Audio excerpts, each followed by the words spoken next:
Hello friends, मैं हूं अजीज। आप देख रहे हैं मूवी स्टॉक चैनल, जिस पर आज मैं बात करने वाला हूं फाइनली जेम्स कैमरॉन की कई सालों बाद रिलीज हुई फिल्म, जिसकी उम्मीद मैं क्या आपने भी यही छोड़ दी होगी सोचकर कि इस फिल्म का सीक्वल का पूरा यूनिवर्स बिल्कुल भी नहीं बनने वाला। लेकिन जेम्स कैमरॉन की डेडिकेशन इस बात की कंफर्मेशन दे देती है कि वो इस फिल्म के यूनिवर्स को लेकर कितने ज्यादा सीरियस है अपने बाकी दूसरे राइटर्स के साथ, जिसे लेकर अगर आपको नहीं पता तो मैं आपको बता दूं कि जेम्स कैमरॉन ने राइटर्स के साथ मिलकर इस फिल्म के 5 पार्ट की कहानी लिखी है। बाकी 6ठे और 7वें पर भी वो आए दिन बात करते रहते हैं, जिसमें मेरी दुआ तो यही रहेगी कि वो इस फिल्म की सक्सेस में आगे इस यूनिवर्स को ऐसे ही बनाते रहे, क्योंकि पेंडोरा की इस दुनिया में इस बार लोगों की कंप्लेंट को ध्यान में रखा गया है, खास करके वो कंप्लेंट जिस फिल्म के पहले पार्ट के ह्यूमन साइड को लेकर लोगों की थी, क्योंकि मेजोरिटी ऑडियंस ज्यादा पेंडोरा को देखना चाहती थी, क्योंकि नो डाउट उस फिल्म ने डिलीवर भी किया है। ऐसे में जैसे कि मैंने कहा, अब ये फिल्म पूरी तरीके से पेंडोरा के यूनिवर्स पर फोकस करती है। उस पर बात करने से पहले बनती है आपकी कंफ्यूजन को दूर करने की जिम्मेदारी, जिसमें सबसे पहला पॉइंट यही रहेगा कि नहीं, इस फिल्म में हमें विन डीजल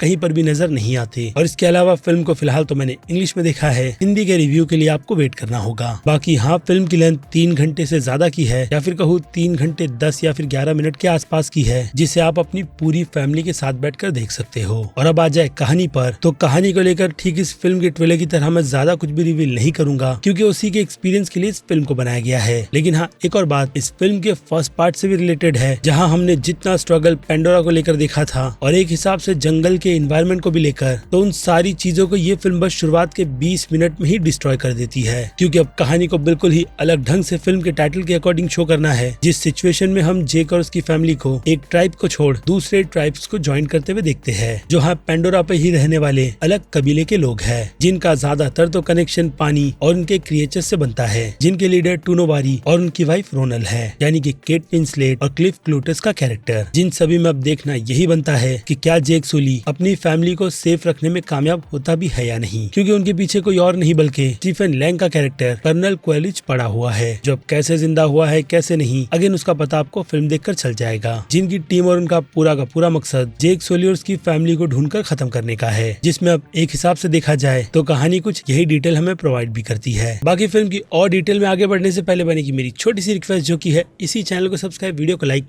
और शेयर करने की।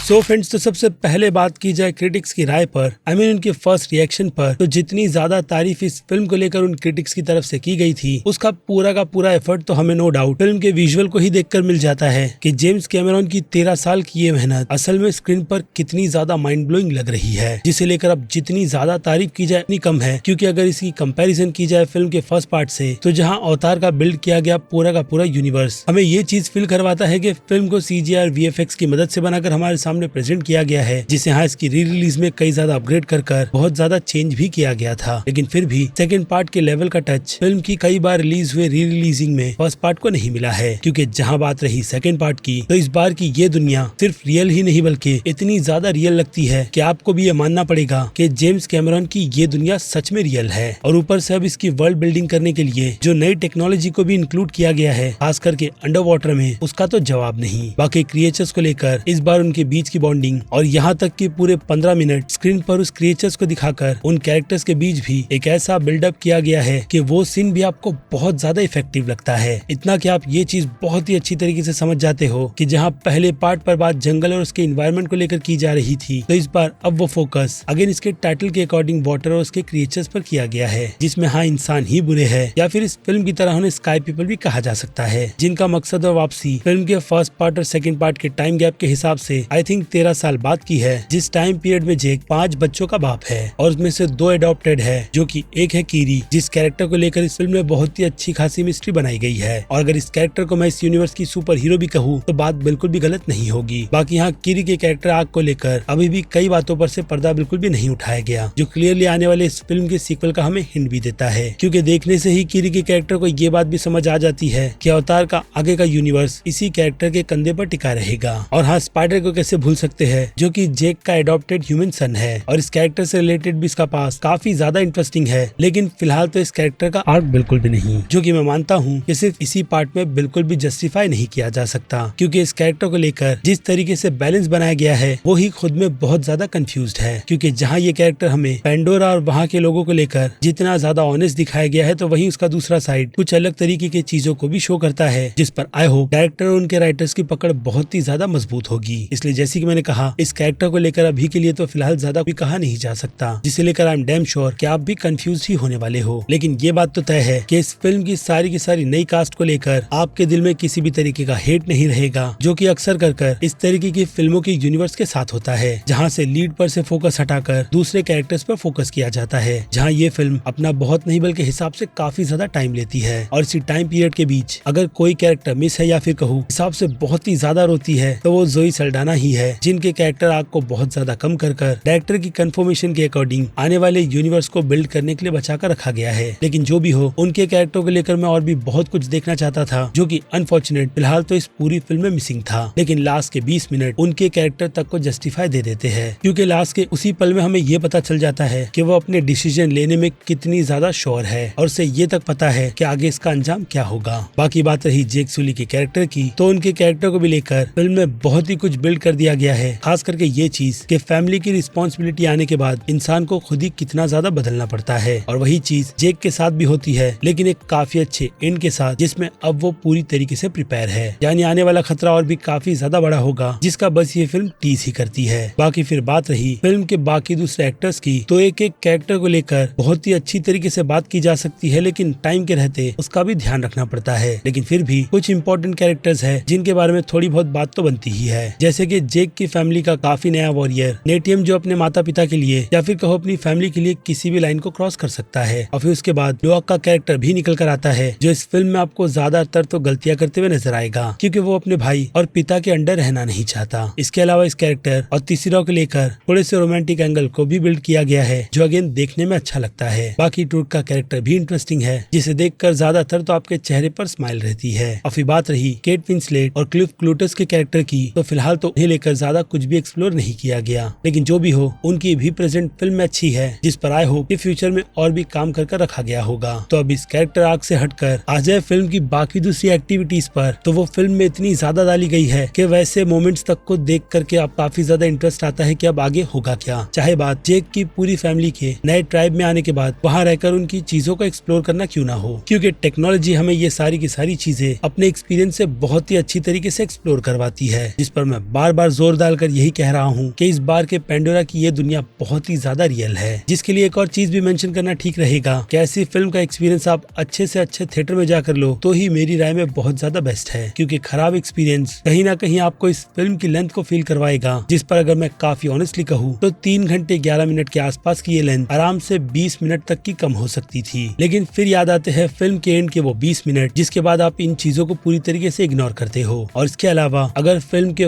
फर्स्ट हाफ की बात की जाए तो वर्ल्ड बिल्डिंग से लेकर कैरेक्टर को बिल्ड करने के चक्कर में आपको कहीं ना कहीं ये चीज भी फील होने लगती है कि असल में जो स्क्रीन पर चल रहा है वो क्यों है। लेकिन उसके बाद जब ये फिल्म अपने सेकंड हाफ में आती है तो स्टोरी की ग्रिप के साथ साथ फ्यूचर के हिंट को भी बहुत ही अच्छी तरीके से बांध दिया जाता है, जिसके बाद ना तो इस फिल्म यानी कि इसके डायरेक्टर ने कभी पीछे मुड़कर देखा होगा और ना ही आप देखते हो, क्योंकि जेम्स कैमरॉन ने ये बता दिया है कि उनकी 13 साल की ये इन्वेस्टमेंट जो उन्होंने पूरे अवतार के वर्ल्ड को ही बिल्ड करने पर लगा दी है वो सच में कितनी ज्यादा बेस्ट है। बाकी कहानी के मामले में तो अब भी ये फिल्म उस लेवल को टच नहीं कर पाई है जो कि असल मायने में इस फिल्म को करना चाहिए, लेकिन फिर भी फर्स्ट के मुकाबले में फिल्म की सेकंड पार्ट की स्टोरी आर्क हिसाब से काफी ज्यादा बिल्ड किया गया है, ताकि अगेन आने वाला यूनिवर्स इसका आने वाला पार्ट इसकी दुनिया को और भी काफी ज्यादा बड़ा बना दे। क्योंकि अभी तो ये बस एक शुरुआत है, जो फर्स्ट पार्ट के खत्म हो जाने के बाद ये भी फील करवा रहा था कि अब स्टोरी लाइन में बचा क्या है, और फिर सेकंड पार्ट ने वो सारी की सारी चीजें बिल्कुल ही बदल दी, जिसका एक्सपीरियंस आप खुद जाकर लोगे तो आपको पता चलेगा कि असल मायने में इस फिल्म के सीक्वल की इतनी ज्यादा तारीफ क्यों की जा रही है। क्योंकि मेरी नजर में ये एक परफेक्ट सीक्वल है जो अवतार के इस यूनिवर्स को जस्टिफाई भी करता है। लेकिन खैर, सभी की अपनी एक पसंद होती है जो कि आप मुझे कमेंट में लिखकर बता सकते हो। जिसके बाद बात कर ले फिल्म के बाकी दूसरे डिपार्टमेंट की, तो वैसे देखा जाए तो उस पर बात करना बिल्कुल भी नहीं बनता है, क्योंकि सभी का काम इस लेवल में इतना ज्यादा परफेक्ट है कि आप खुद फिल्म देखकर ये चीज समझ जाओगे कि फिल्म के हर एक डिपार्टमेंट में हिसाब से कितनी ज्यादा मेहनत की गई है। चाहे बात फिल्म के डायरेक्शन, विजुअल और साउंड डिपार्टमेंट की क्यों ना हो, जिसमें क्रेडिट एडिटर को भी जाएगा, जिन्होंने इस 3 घंटे की लेंथ की फिल्म को बहुत ही अच्छी तरीके से एडिट किया है। और हाँ, इस पर मैं ऑलरेडी बात कर चुका हूँ। इसके बाद बात की जाए फिल्म के फोटो, कलर करेक्शन और सिनेमेटोग्राफी की, तो उन सारी की सारी चीजों को बैठकर कंप्यूटर पर अचीव किया गया है, वो भी अगेन इतनी परफेक्ट तरीके से कि आप इसकी हर एक फ्रेम को, अगर मैं असल मायने में कहूँ तो पेंट करवा कर घर की दीवार पर तो टांग ही सकते हो। जिन सभी से हटकर अब मुझे लगता है सीधे बात करना चाहिए इस फिल्म की रेटिंग्स की, जिनमें अगर मैं बात करूँ एक्शन की तो नो डाउट फिल्म के एक्शन माइंड ब्लोइंग है, ठीक इस फिल्म के विजुअल की तरह, जो डेफिनेटली इस फिल्म को इस कैटेगरी में 5 में से 5 स्टार की रेटिंग तो दिलाएगी ही। खास करके फिल्म के एंड के वो 20 मिनट जो आपको फिल्म खत्म होने के बाद भी याद रहेंगे। उसके बाद आ जाए फिल्म की कॉमेडी पर, तो पूरी 3 घंटे की इस लेंथ की फिल्म में आपको थोड़े बहुत ह्यूमर भी देखने मिलते हैं, जो ज्यादा करके तो टुक नाम के कैरेक्टर के अंडर आते हैं, यानी वही जेक सोली की छोटी बच्ची। और इसे ही ध्यान में रखकर कॉमेडी की इस कैटेगरी में मैं इस फिल्म को 5 में से 2 स्टार की रेटिंग दूंगा। और फिर बात रही फिल्म की ड्रामा की, तो जैसे कि मैंने शुरुआत में कहा कि इस बार फिल्म की कहानी पर ज्यादा फोकस किया गया है, खास करके इस फिल्म में इंक्लूड किए गए सारे के सारे कैरेक्टर्स को लेकर, जिस हिसाब से इस बार मैं इस फिल्म को ड्रामा के मामले में 5 में से 3.5 स्टार की रेटिंग दूंगा, क्योंकि एक अच्छा वर्ल्ड बिल्ड होना शुरू हो चुका है, जो डेफिनेटली आने वाले इसके फ्यूचर का भी हिंट देकर खत्म होता है। और फिर बात करें इस फिल्म के सस्पेंस की, तो नो डाउट फिल्म की कहानी प्रेडिक्टेबल है, लेकिन जो कुछ भी आपको दिखाने के साथ साथ फील करवाया जाता है, उससे आपके एक्साइटमेंट का लेवल भी काफी ज्यादा बढ़ता है कि असल में आगे क्या होगा, आप इस पर काफी ज्यादा ध्यान दो। और फिर उससे अलग जब ये फिल्म कर दिखाती है, तब आपके दिमाग में एक ही चीज आती है कि ये सारी चीजें जेम्स कैमरॉन ही कर सकते हैं, कि इस तरीके से प्रेडिक्टेबल फिल्मों को भी लोगों के लिए किस तरीके से इंटरेस्टिंग बनाया जाए, जिसे ध्यान में रखकर ही मैंने इस फिल्म की सस्पेंस की कैटेगरी में इस फिल्म को ठीक ड्रामा की तरह 5 में से 3.5 स्टार की रेटिंग दी है। और फिर बात करें फिल्म के हॉरर थ्रिल की, तो फिल्म में हाँ कुछ जंप स्केयर है, जिसे देखकर मेरे बगल में बैठी हुई लड़की बहुत ज्यादा डर रही थी, और कुछ मोमेंट में तो उसकी चीखें भी निकली थी,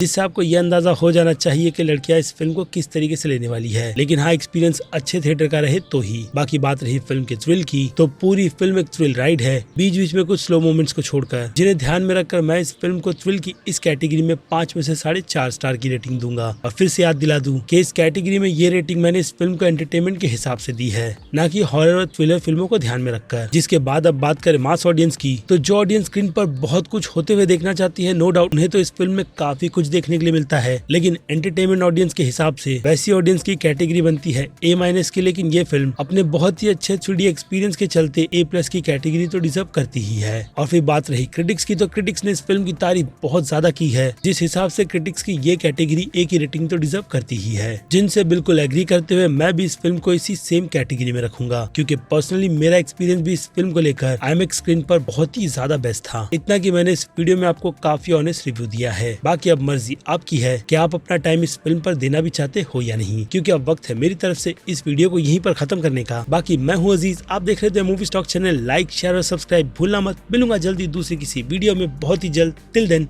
बाय।